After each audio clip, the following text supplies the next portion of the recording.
honor. Really appreciate it. I just bought her presents. I really didn't do anything. And I stood up, and that was fine. So I wrote this whole long thing that I've known Emily for 30 years. We met when we were 4, and our brothers were playing t-ball together. So 30. So I had this notebook, and there's literally like 8 pages of things on it. So I'm just gonna kind of cut it short. I'm gonna tell one story that's my favorite. When Emily and I were kids, we would play school, and we would play all these other games and everything. But we used to sit in my basement, and Emily would make us play Make Me Laugh. And she would line us all up in this big chair, and then she would make someone stand in front of everybody and put this big spotlight on them and say, "And go!" And like this, and she would stand, and we were like 7 years old, and she would just say, "That was good, the opener was good, you couldn't have done better on the end. You can work on it next time. I liked the bit about homework, that was really funny. That time is a huge bummer, I know. So, I don't need...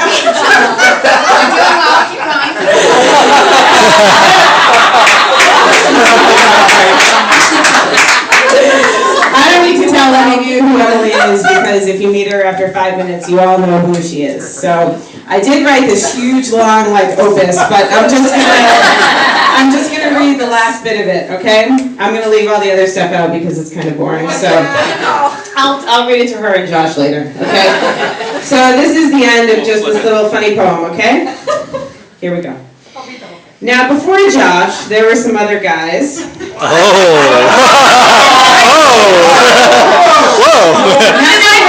Nothing racy. But with them, she wasn't herself. She's no vegan or hipster or housewife, as you can see for yourself. I no longer get calls in the middle of the night about drama or boys, I must confess. When Josh came along, he cleaned up that mess.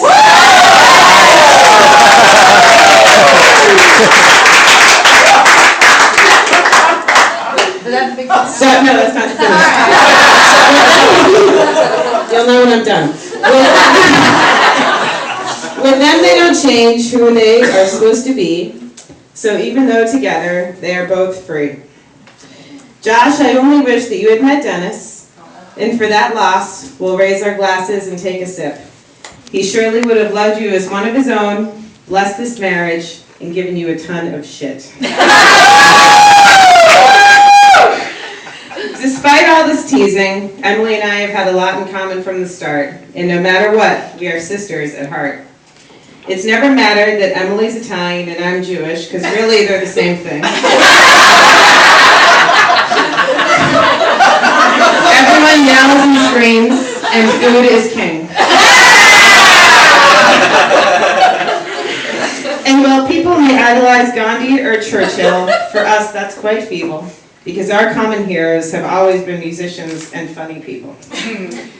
And when I meet someone new now who fills me with glee, I inevitably say to myself, oh, they remind me so much of Emily.